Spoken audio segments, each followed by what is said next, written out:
భాషా స్వరూపిణి అయిన సభాభారతికి సాధువాదాలు. నది అంటే కేవలం నీరు మాత్రమే కాదు, నది అంటే ఒక జీవన విధానం.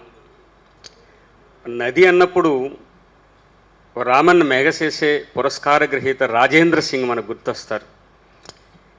నది అన్నప్పుడు ఏ అర్థమైతే ఉందో నుడి అన్నప్పుడు కూడా అంతే. భాష అంటే కేవలం మాట మాత్రమే కాదు, ఒక జీవన విధానం.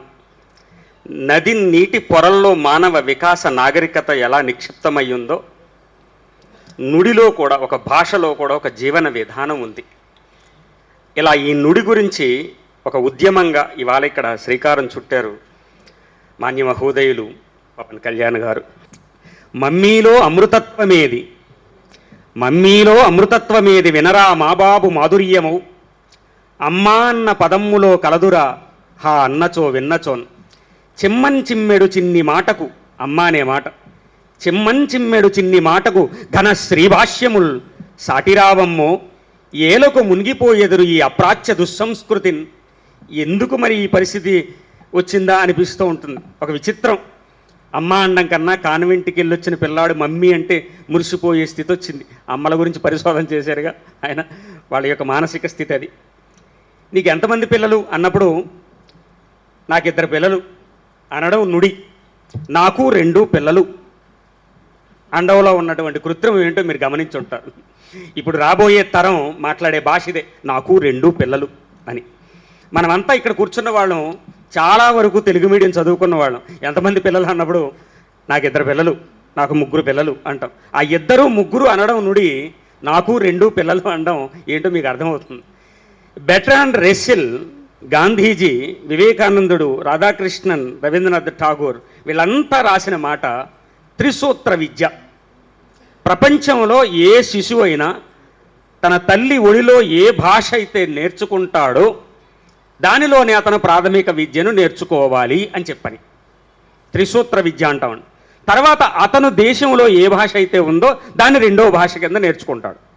ఇక ప్రపంచమంతా మసులుతున్న భాష ఏదైనా ఉంటే దాన్ని 3వ భాష కింద నేర్చుకుంటాడు అని చెప్పని బెర్ట్రాండ్ రస్సెల్ త్రిసూత్ర విద్య అని పుస్తకం ఉందండి, అందులో చెప్పిన మాటలవి.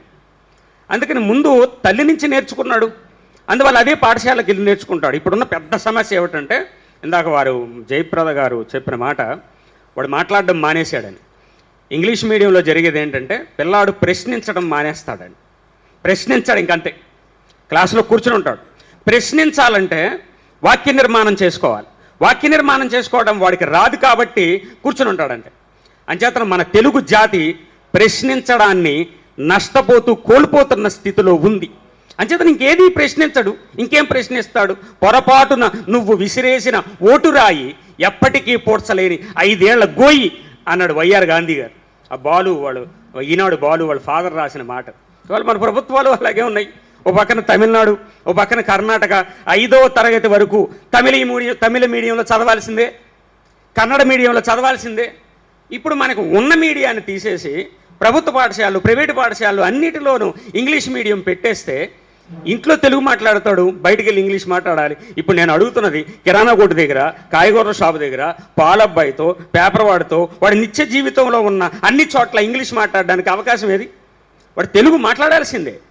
అందుకని మాతృభాషలో విద్య ఉండాలి అన్నది ఎప్పుడైతే ఇది కోల్పోతాడో, భాషను కోల్పోతాడో, భాష ద్వారా అతనికి ఆచార వ్యవహారాలు వస్తాయి, ఒక జీవన విధానం వస్తుంది. దీన్ని అంతటినీ సంస్కృతి అంటాం. దీన్ని అంతటినీ కోల్పోతాడు. ఇంకా అతనికి నన్నయ్య తెలియదు, తిక్కన తెలియదు, సత్యం శంకరమంచి అమరావతి కథలు తెలియదు, చిలకమర్తి లక్ష్మీనరసింహం తెలియదు, కందుకూరి వీరేశలింగం తెలియదు. జాతి సంస్కృతిని కోల్పోయిన వాడు ఇంకా అతను ఏమి మనుగడను సాగించగలుగుతాడు? తన వారసత్వం తనకు తెలియదు, తన భాష తెలియదు, తన జాతి చరిత్ర తెలియదు, తన సంస్కృతి తెలియదు. ఇప్పుడు ఏమవుతుంది? ఇంగ్లీష్ పుస్తకం తెస్తాడు, షేక్స్పియర్ తెలుస్తాడు, మిల్టన్ తెలుస్తాడు. వాడు తెలియడం గురించి నేను బాధపడటం లేదు. వాడు ఆ సంస్కృతిలో జీవిస్తాడు, ఆ సంస్కృతిని అనుసరిస్తాడు, తనదైన ఒక అస్తిత్వాన్ని కోల్పోతాడు. అందుకని భాష ద్వారా సంస్కృతి, ఒక అస్తిత్వము, ఒక వారసత్వము, ఒక సంస్కృతి, ఇవన్నీ దాని చుట్టూ ఉన్నాయి. అందుకని ఒక మహత్తరమైన అంశం ఇది. ఒక శ్రీకారం చుట్టారు అన్నారు రాజమండ్రిలో. ఇవాళ పెద్ద ఉద్యమంగా ఉవ్వెత్తున నది అన్నారు కాబట్టి, నది అంటే ప్రవాహం, ఎవ్రీథింగ్ ఈజ్ ఫ్లక్స్ అంటాం. ప్రతిదీ ప్రవాహశీలమైంది. నిన్నట్లా ఇవాళ ఉండదు, ఇవాళలా రేపు ఉండదు. అంచేతను పరిణామశీలమైనటువంటి భాషను కాపాడుకుంటూ తెలుగుని అభివృద్ధి చేయడం కోసం ఈ జనసేన అధినేత అయినటువంటి పవన్ కళ్యాణ్ గారు తీసుకున్న నిర్ణయం గొప్పది. దానికి మా రాజమహేంద్రవరం వేదిక అవడం, ఇక్కడ కూర్చుని ఈ 2 మాటలు వారెదురకుండా మాట్లాడడం మనకి అదృష్టంగానే భావిస్తున్నాను. సెలవు.